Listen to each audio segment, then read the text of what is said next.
श्री गुरु जम्बेश्वर जी ने जितने भी शब्द श्री मुख से कहे वे सभी किसी न किसी को निमित्त बना करके ही कहे हैं। आज इस वीडियो में हम पहले दो शब्दों के बारे में यह जानेंगे कि गुरु भगवान ने ये शब्द किस समय पर कहे और किन परिस्थितियों में कहे हैं। हम इन शब्दों का भावार्थ भी समझने की कोशिश करेंगे। हंसा लोहट ने कहे सुनो बात चितलाए, बालक मोटो बोले नाही कोई जतन कराए। बालक जांबू की आयु लगभग 7 वर्षों की हो गई थी, किंतु जैसा अन्य बालकों का सामान्य व्यवहार होता है वैसा नहीं था। यदा कदा कुछ बोलते भी थे किंतु बहुत ही कम। लोग उन्हें गूंगा कहते थे तथा कुछ सुजान लोग तो उन्हें मौनी भी कहा करते थे, क्योंकि कहा भी गया है बाल्यम पांडित्यम निर्वज्ञ मुनि मौनम भवति। ज्ञानी की प्रथम बाल्यावस्था, पश्चात पांडित्यावस्था और इन दोनों को ही छोड़कर अंतिम मौन अवस्था ही हो जाती है। वे बोलना तो जानते थे किंतु अवसर देखकर ही यथावश्यक बोला करते थे, व्यर्थ की बातें नहीं करते थे। लोहट तथा माता हंसा देवी को हर समय चिंता रहती थी कि इस बालक का क्या किया जाए। ये बालक बड़ा तो हो गया है पर बोलता क्यों नहीं। जितने लोग उतनी ही बातें। कोई कहता कि इस बालक पर कोई देवता जबरदस्त रूठा हुआ है, किंतु लोहट भाई बहुत ही कंजूस है, धन खर्चना नहीं चाहता। अन्य कुछ और ही बातें कहा करते थे। तब हंसा देवी ने लोहट जी से कहा कि इस बालक के लिए कोई प्रयत्न करो जिससे ये बालक बोल सके, ठीक प्रकार से भोजन कर सके तथा अन्य बालकों की भांति आचरण कर सके। तब बहुत सोच विचार के बाद लोहट जी ने कहा, मैंने सुना है कि नागौर में एक पूर्वीय पुरोहित आया हुआ है, उसको मैं अभी जा कर के लाता हूँ। अपने कथनानुसार दक्षिणा देने का वादा करके उस पुरोहित को लेने के लिए लोहट जी नागौर पहुँचे हैं। पुरोहित को भरपूर दक्षिणा देने का लोभ देकर पीपासर ले आए। पुरोहित ने आकर पूजा का सामान कुछ इस प्रकार से सजाया है। तब सु द्विज आए के लाघव कियो उपाय, देवी को सुमरत तवे इंद्र वाहन में सराय। चौमुख दीप बनाए के अगन दिए संवार, वो जगावे वो बुझे बूझत न लावे वार। सिर धुने ने फूं फूं करे बहुता करे प्रज्ञान, जम्ब गुरु तब बोलिया सुन रे मूड अज्ञान। काचे करवे जल राख्यो सबद जगायो दीप, ब्राह्मण को परचा दिया ऐसो अचरज कीन। जो बूझा सोई कहियो अलख लखायो भेव, धोखा सबे गवाए के सबद कहायो जम्बदेव। पूर्व देश निवासी उस पुरोहित ने आकर अति शीघ्र ही ठीक करने के लिए उपाय प्रारंभ कर दिए। सबसे पहले संपूर्ण आंगन को गऊ के गोबर से लिपवाया, उसमें एक चौक बनाकर दीपक धृत से भरकर रखवाया। स्वयं रेशम की गद्दी बिछवाकर उसके ऊपर बैठा तथा जांबू जी को भूमि पर बिठाया। देवी का जप करने लगा। चुन चुन कर उड़द जांबोजी पर फेंकने लगा। दीपक ज्यों ज्यों जलता त्यों त्यों बुझ जाता। इस प्रकार करते हुए आधा दिन व्यतीत हो गया। तब वो पुरोहित कहने लगा कि इस बालक पर तो कोई जबरदस्त देव रूठा हुआ है। यदि ये दीपक जल जाए तो मैं इस बालक को ठीक कर सकता हूँ। बालक जांबोजी वहाँ से उठ खड़े हुए और एक कच्चे सूत का धागा लिया और कुम्हार के घर जाकर बिना पका हुआ घड़ा लेकर कुएं के ऊपर जाकर अंदर लटका कर जल निकाला और वापस आकर उन्हीं दीपकों में जल डालकर चुटकी बजाकर दीपकों को प्रज्वलित कर दिया। ये आश्चर्यजनित घटना पीपासर ग्रामवासियों सहित उस पुरोहित ने भी देखी। नतमस्तक होकर प्रार्थना करने लगा, हे देव, अब आप ही कुछ बोलिए, मुझे सन्मार्ग दिखलाइए जिससे मेरा आवागमन मिट जाए। तभी लोगों के सहित पुरोहित के प्रति ये पहला शब्दोच्चारण गुरु जांबोजी ने किया। ओम गुरुचीन पुरोहित गुरुमुख धर्म बखाणी। ओम, यह परमपिता परमेश्वर परम सत्ता सर्वेश्वर अनादि निराकार भगवान विष्णु का ही परम प्रिय नाम है। नाम से ही नामी का ज्ञान होता है। सर्वप्रथम सृष्टि के आदि काल में तो वह परम सत्ता ओम नाम से ही जानी जाती थी, लेकिन आगे समय अनुसार ही यह सत्ता शिव, राम, कृष्ण आदि नामों से जानी जाने लगी। ओम का ध्वनि से उच्चारण किया जाता है, तब वह परमात्मा अति प्रसन्न होते हैं, क्योंकि वह परमात्मा का सर्वाधिक प्रिय नाम है। इसलिए शब्दों के प्रारंभ में यह ओम का पाठ देना उचित ही है। गुरु श्री देव जी कहते हैं, हे संसार के लोगों, आप सभी लोग सदा सर्वदा ही यदि अपना कल्याण चाहते हैं तो उस परम पिता परमात्मा परमेश्वर परम सत्ता ओम नामी गुरु को पहचानें। यहाँ पर चिन्हों का अर्थ मानना या स्मरण करना नहीं है, यहाँ चिन्हों का अर्थ है पहचान करना। गुरु की पहचान कुछ सद्गुणों द्वारा ही हो सकती है, वे गुण आगे बताए जाएंगे।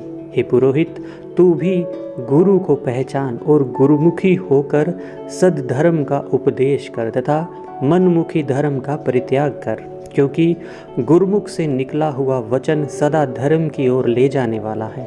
अलंकारों से विभूषित गुरु को पहचान लेना वास्तव में इन विशेषणों से युक्त ही सद्गुरु होगा।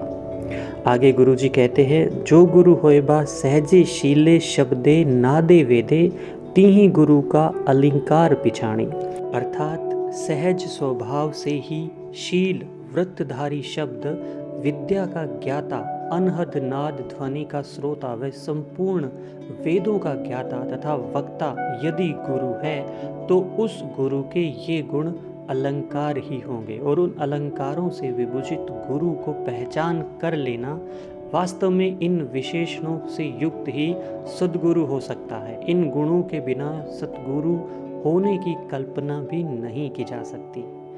छव दर्शन जिही के रूपण थापण, संसार बर्तन निज कर थरप्या, सो गुरु प्रत्यक्ष जानी। भारतीय आस्तिक ऋषियों द्वारा रचित न्याय, सांख्य, मीमांसा, वैशेषिक, योग, वेदांत, ये 6 दर्शन जिस परमात्मा स्वरूप सद्गुरु के संबंध में अति विस्तार से वर्णन करते हैं, इन्हीं 6 शास्त्रों में जीव, ईश्वर और जगत के बारे में अति सूक्ष्मता से वर्णन हुआ है।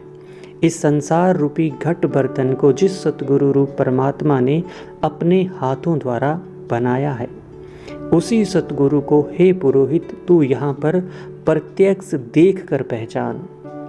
जिही के खरतर गोठ निरोतर वाचा, रहिया रुद्र समाणी। जिस परमात्मा स्वरूप गुरु के बारे में विचार करते हुए अच्छे अच्छे विद्वानों की संगोष्ठियाँ भी चुप हो जाती हैं, अपने सामर्थ्य अनुसार विचार कर लेने के पश्चात वेद की ध्वनि का अनुसरण करती हुई नेति नेति कहते हुए शांत हो जाती है, क्योंकि परमात्मा वाणी का विषय नहीं है। अनुभव गम्य विषय को वाणी प्रकट नहीं कर सकती, क्योंकि वह परमात्मा रुद्र रूप से सर्वत्र समाया हुआ है। जिस प्रकार से शरीर में रुधिर समान रूप से सर्वत्र है, उसी प्रकार वह चेतन ज्योति भी सर्वत्र सामान्य रूप से समाई हुई है। गुरु आप संतोषी अंवरा पोखी तंत महारस बाणी। गुरु आप तो स्वयं संतोषी हैं, अर्थात कभी किसी से कुछ भी लेने की इच्छा नहीं रखते हैं, कि वह तो संपूर्ण जीवों का पालन पोषण करने वाले हैं तथा जीवों के पास कुछ देने को भी नहीं है। केवल अहंकार ही अपनी निजी संपत्ति है, उसे हम समर्पण कर सकते हैं। यही सच्चा त्याग हो सकता है तथा सद्गुरु की वाणी तत्व को बतलाने वाली होती है और महारसीली मीठी वाणी से श्रोता को अमृत पान कराते हुए वे अजर अमर कर देती है। के अलिया बासण होत हुतासण, तामे खीर दूहिजू। इस विशाल संसार में कुछ लोग कच्चे मटके की तरह होते हैं, उसमें दूध पानी नहीं रुक सकता, अर्थात जिनका अंतःकरण अभी मलिन है, उनके ऊपर ज्ञान की बात असर नहीं करती। किंतु यही मटका जब अग्नि के संयोग से पक जाता है तब उसमें दूध दूहा जा सकता है, क्योंकि पकाने के पश्चात दूध ठहरने की योग्यता उस बर्तन में आ जाती है। ठीक उसी प्रकार से ही अमृतमय वाणी रूपी अग्नि का संयोग मूढ़ जनों के अंतःकरण से होगा तब वे भी मलिनता से दूर होकर ज्ञान रूपी अमृत को धारण कर सकेंगे। रसुवन गोरस घी न लियूं, न तहाम दूध न पानी। दूध में से घृत निकाल लेने पर पीछे छाछ ही रह जाती है। न तो आप उसे दूध ही कह सकते हैं और ना ही जल कह सकते हैं। ठीक उसी प्रकार से मानव के अंदर रसो वे सै, वह रस में आत्म ज्योति है किंतु उसका साक्षात्कार नहीं होता है, तो मानव छाछ की तरह ही रसहीन है। न तो आप उसे अपने मूल स्वरूप स्वभाव में स्थित ही कह सकते हैं क्योंकि वह तो स्वरूप को भूल चुका है, और ना ही उसे आप रसविहीन ही कह सकते हैं क्योंकि उस आनंदमय रस में तो वो ओतप्रोत ही होता है, किंतु वह रस उसे अब तक प्राप्त नहीं हुआ है, तो हम उसे गोरस ही कह सकते हैं। गुरु ध्याई रे ज्ञानी तोड़त मोहा, अति खुरसानी चीजत लोहा। इसलिए ज्ञानी गुरु का ध्यान कर, वह तेरे मोह का बंधन तोड़ देगा। जिस प्रकार से खुरासनी पत्थर कठोर लोहे लगे हुए जंग रूपी मेल को काट देता है, उसे शुद्ध पवित्र कर देता है, उसी प्रकार से ही तुम्हारे जंग रूपी मोह को सतगुरु ही काट सकते हैं। पांची छल तेरी खाल पखाला, सतगुरु तोड़े मन का साला। हे मानव, तेरा पंच भौतिक शरीर चमड़े की बनी हुई पखाल की तरह ही है, क्योंकि उस चमड़े की पखाल में भी पानी भरा जाता है तथा ऊंट के पीठ पर लाद करके जब ले जाते हैं तो वो छलकती रहती है। ठीक उसी प्रकार से तुम्हारा शरीर भी पानी से भरा हुआ है और चलने पर यह भी छलकता है। जिस प्रकार से पखाल में छोटा छेद हो जाता है तो संपूर्ण जल निकल जाता है, उसी प्रकार से तुम्हारा शरीर भी फूट जाएगा तो पांचों तत्व स्वीकीय स्वरूप में विलीन हो जाएंगे। यह देह मृत हो जाएगी। देह अपने क्रमानुसार अन्य शरीर में गमन करेगी। मानसिक दुख को सतगुरु ही मिटा सकता है। सभी मानसिक दुखों की सदा सर्वदा निवृत्ति हो जाएगी तो कायिक आदि दुख तो स्वतः ही निवृत्त हो जाएंगे। सतगुरु है तो सहज पिछाणी, कृष्ण चरित बिन काचे करवे, रयु न रहसी पाणी। हे पुरोहित, तुम्हारे सामने बैठा हुआ बालक यदि सतगुरु है तो सहज ही में पहचान कर लेना। यहाँ पर सतगुरु होने का बहुत बड़ा प्रमाण प्रस्तुत कर रहे हैं कि देख, कृष्ण चरित के बिना कच्चे घड़े में ना तो कभी जल ठहरा है और ना ही कभी भविष्य में ठहर सकेगा, किंतु कृष्ण चरित से तो असंभव भी संभव हो जाता है। कच्चे घड़े में जल ठहर जाना यह कृष्ण चरित ही है। इस प्रकार से खेमन राय पूर्व देश के पुरोहित के प्रति बाल्यावस्था में यह प्रथम शब्द गुरु महिमा से युक्त उच्चारण किया गया है। एक समय की बात है, गौवें चराते समय गुरु जाम्बोजी समराथल पर विराजमान थे। उसी समय ही ग्वाल बालों ने आकर निवेदन किया कि हे देव, इस समय पशुधन पर बड़ी विपत्ति आई हुई है। जोधपुर राज्य के पशु धन, ऊंट, गऊ आदि को डाकू लोग हरण करके जबरदस्ती यहीं समराथल के नीचे से होते हुए ले जा रहे हैं। इन बेचारे गऊओं के बछड़े पीछे छूट गए हैं तथा अपनी प्रिय भूमि को छुड़ा देने से अति कष्ट से रंभा रही है। आप कृपा करके अपनी सिद्धि के बल से इन्हें छुड़ा दीजिए। तब गुरुजी ने कहा, हे बालकों, आप सभी एकत्रित होकर अपनी अपनी लाठियों पर सवार हो जाओ और उनका पीछा करो, जिससे तुम्हें देखकर वे डाकू लोग भाग जाएंगे। जाम्बोजी की आज्ञा स्वीकार करके बालकों ने ऐसा ही किया, जिससे डाकुओं को बहुत बड़ी सेना आती हुई दिखाई दी। डाकू लोग भय के मारे पशुधन छोड़कर भाग गए। कुछ समय के बाद जोधपुर नरेश के राजकुमार उदोजी, विदोजी आदि अपनी सेना सहित वहीं पर आ पहुँचे। उन्होंने देखा कि उनका संपूर्ण पशुधन वहीं पर समराथल के अति निकट ही विचरण कर रहा है। ये आश्चर्य देखकर वे दोनों सेना सहित समराथल पर पहुँचे। जहाँ पर जम्बदेव जी ग्वाल बालों से घिरे हुए बैठे थे। सादर नमन करके उनके पास ही बैठकर अपनी जिज्ञासा शांत करने के लिए कहने लगे, हे देव, आपने हमारे धन को छुड़ाया है, हमें इन बालकों से पता चला है। आपने हमें भयंकर युद्ध की विभीषिका से बचाया तथा इन बेचारे पशुओं को मुक्ति दिलवाकर महान परोपकार किया है। जोधपुर नरेश जोधा जी के भ्राता कान्हा जी के पुत्र उद्रण ने पूछा, हे देव, मैं कुछ समय से लगातार आपकी तरफ अपलक दृष्टि से देख रहा हूँ, किंतु आपकी पीठ नहीं दिखती, अर्थात चारों ओर आपके मुखारविंद की ज्योति ही दृष्टिगोचर होती है। इसमें क्या रहस्य है, कृपया करके बतलाइए। तब श्रीदेव जाम्बू ने यह शब्द उच्चारण किया और अपनी स्थिति बतलाई, और यहीं से शब्दवाणी के दूसरे शब्द का प्रारंभ होता है। ओम मोरे छाया न माया, लोही न मासु, रक्तु न धातु, मोरे माय न बापू।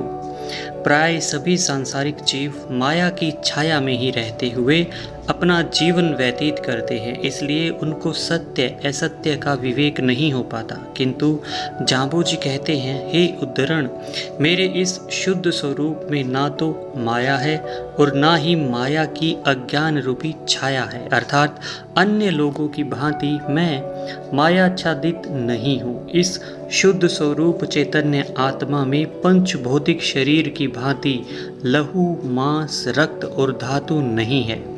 इस निर्गुण निराकर सच्चिदानंद आत्मा के ना तो कोई माता है और ना ही कोई पिता है। यहाँ पर अयात्मा ब्रह्मा के अनुसार आत्मा परमात्मा दोनों का अभेद प्रतिपादन किया है। आपण आपू रोही न रापू, कोंपू न कलांपू, दुख न सरापू। मैं स्वयं अपने आप में ही स्थित हूँ, अर्थात अपने जीवन यापन के लिए अन्य किसी के सहारे की आवश्यकता नहीं है। वन्य जीवन की भांति अव्यवस्थाओं से भरा हुआ मेरा जीवन नहीं है। दुर्गुणों से निर्मूल होकर शुद्ध सात्विक हो चुका हूँ, इसलिए किसी भी प्रकार का क्रोध, मोह आदि मेरे यहाँ नहीं है। तथा जब क्रोध ही नहीं है तो दुख भी नहीं है, और दुख ना होने से मैं किसी को श्राप भी नहीं दे सकता, किंतु केवल आशीर्वाद ही दे सकता हूँ। लोई अलोई त्यों है त्रिलोई, ऐसा न कोई जंपा भी सोई, जिहि जपे आवागमन न होई। उद्रण ने पूछा कि हे देव, जब स्वयं आप ही ब्रह्म स्वरूप है तो जप किसका करते हो? गुरु जाम्बू जी ने कहा, यह बात तुम्हारी ठीक है, किंतु इस जड़ चेतन में तीनों लोकों में कहीं भी उस चेतन शक्ति से खाली नहीं है। यह सर्वत्र व्याप्त है और उसी व्यापक स्वरूप परमात्मा का भजन हो रहा है। परमेश्वर का भजन करने से मृत्यु का चक्र छूट जाता है, क्योंकि जैसी उपासना करता है वह उपासक भी वैसा ही हो जाता है, मतलब जिसकी उपासना करता है। अमृतत्व की साधना करने वाला अमर पद प्राप्त कर लेता है। मोरी आद न जानत, मैयल धुआं बखानत, उरद ढाकले त्रिशूलू। हे उद्धरण, मेरे शुद्ध स्वरूप परमात्मा की आदि कोई नहीं जानता, क्योंकि जब वह आदि स्वरूप में स्थित था तब तो सृष्टि की उत्पत्ति भी नहीं थी। तब इस सृष्टि का मानव परमात्मा के प्रथम स्वरूप को कैसे जान सकेगा? किंतु अनुमान के द्वारा ज्ञान प्राप्त करने का प्रयत्न किया जाता है। जैसे पर्वत पर धुआं निकलता हुआ देखकर अग्नि का अनुमान किया जा सकता है, उसी प्रकार से कार्य रूप जगत को देखकर कारण स्वरूप परमात्मा का अनुमान मात्र ही तो होता है, उसे प्रत्यक्ष कदापि नहीं कर सकते हैं। हे उद्धरण, देहिक, देविक तथा भौतिक ये तीन प्रकार के ताप जो सदा ही सूल की तरह ऊपर उठे हुए चुभते रहते हैं, इनको ढकने का प्रयत्न कर, यही इस समय कर्तव्य है। व्यर्थ के वाद विवाद में पड़कर समय को व्यर्थ मत कर। आद अनाद तो हम रचीलो, हमें सिरजिलो से कौन। यह वर्तमान तथा इससे पूर्व सृष्टि की रचना तो परमात्मा स्वरूप मैंने ही की है। तब प्रश्न उठता है कि परमात्मा की रचना करने वाला भी तो कोई होगा। यदि यहाँ पर कार्य कारण भाव की कल्पना करते हैं तो अनावस्था दोष आता है। इसलिए जम्बेश्वर जी कहते हैं कि हमारी सृजना करने वाला तो कोई भी नहीं है, यदि कोई होता है तो उसका भी कर्ता और होगा तथा उसका भी कोई और। यह अनावस्था दोष है। मैं जोगी के भोगी के अल्प आहारी, ज्ञानी के ध्यानी के निज कर्मधारी। हमारे जैसे अवतारी पुरुष योगी है या भोगी अथवा थोड़ा आहार करने वाला है, या हम ज्ञानी हैं अथवा ध्यान करने वाले ध्यानी तथा स्वकीय कर्तव्य कर्म का पालन करने वाले हैं। सोखी के पोखी केजल बिंबाधारी, दया धर्म थापले निज बाला ब्रह्मचारी। हम आप किसी का शोषण करने वाले हैं, या जल में प्रतिबिंब रूप हैं, या स्वयं सूर्य सदृश बिंब रूप है। हे दुरण, मैं क्या हूँ इसकी चिंता तुम छोड़ो। परमात्मा अवतार धारण किस रूप में करते हैं इसका कोई निश्चय नहीं है। उपर्युक्त बताए हुए गुणों में वो किसी भी रूप में हो सकता है, किंतु यहाँ पर तुम मुझे दया धर्म की स्थापना करने वाले ब्राल ब्रह्मचारी के रूप में ही समझो। यहाँ पर दूसरे शब्द का भावार्थ संपूर्ण होता है। आगे और शब्दों के बारे में जानने के लिए इस चैनल पर बने रहें। धन्यवाद।